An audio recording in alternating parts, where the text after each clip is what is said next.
தியானம் பண்ண ஆரம்பிக்கிறத முதல்ல உள்ள இருக்கிற விஷய வாசனைகள் எல்லாம் பொந்தி வரும். இப்ப நமக்கு இந்த பழைய வீடுகள் எல்லாம் கீழே அறை இருக்கும், மேல தட்டு இருக்கும். சிலப்போ 2 வருஷத்துக்கு ஒருக்கா தான் திறப்போம். திறந்தாச்சுன்னா அதுல 8 காலி, கூரான், சிலப்போ பாம்பு, தேளு எல்லாம் இருக்கும். அதுக்குன்னு திறக்காம இருக்க முடியுமோ? திறந்து அதையெல்லாம் வெளியில போட்டு தான் கிளீன் பண்ணணும். அது மாதிரி இந்த மனசோட அறைய திறக்கிறத அதுக்குள்ளே 8 காலி, கூரான் எல்லாம் வரும். விஷம் மாதிரி இருக்கிற அனுபவங்கள். அதனால தியானம் பண்றவாள்லாம் முதல்ல பயந்து விடுவா. இத்தனை நாளைக்கு நான் நன்னா இருந்தேன், இந்த தியானம் பண்ண தொடங்கினப்புறம் தான் கெட்ட எண்ணம் எல்லாம் உள்ளே இருந்து வர்றதுன்னு தோணும். அந்த கெட்ட எண்ணங்கள்ங்கிறது என்ன? இவனுக்குள்ள அடங்கி கிடக்கிற விஷய வாசனைகள்.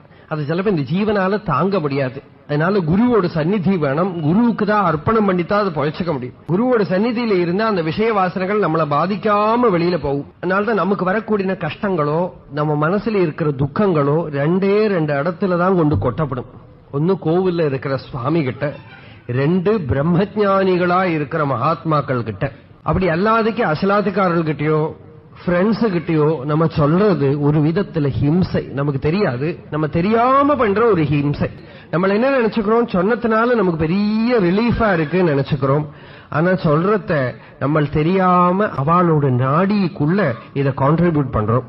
அவளுக்கு இது ஏதோ விதத்துல விஷமமா வந்து நிற்கும் அவ மனசுல. ஆனா ஞானிகளுக்கு கொடுக்கிறோமே, ஞானிகளை பாதிக்காதானா? ஞானிகளை கூட பாதிக்கும். ஆனா பாதிச்சாலும் அவள் அதை கருத்திக்க மாட்டான். ராமகிருஷ்ண பரமஹம்சருக்கு கண்டத்துல கேன்சரா வந்தது. எங்கேருந்து வந்தது? நம்மள மாதிரி இருக்கிறவா நிறைய பேர் கொண்டு கொட்டினதுதான். ரமண மகர்ஷிக்கு கையில சார்கோமாவா வந்தது. எங்கேருந்து வந்தது? இதே மாதிரி இருக்கிறவாளோட வாசனைகளும் பாபங்களும் கொண்டு கொட்டினதுதான். அப்படி கொட்டுறது குருவோட சந்நிதியில அவ எடுத்துப்பாது. எத்தனையோ ஜீவனோட வாசனைகளை அவளால எடுத்துக்க முடியும்.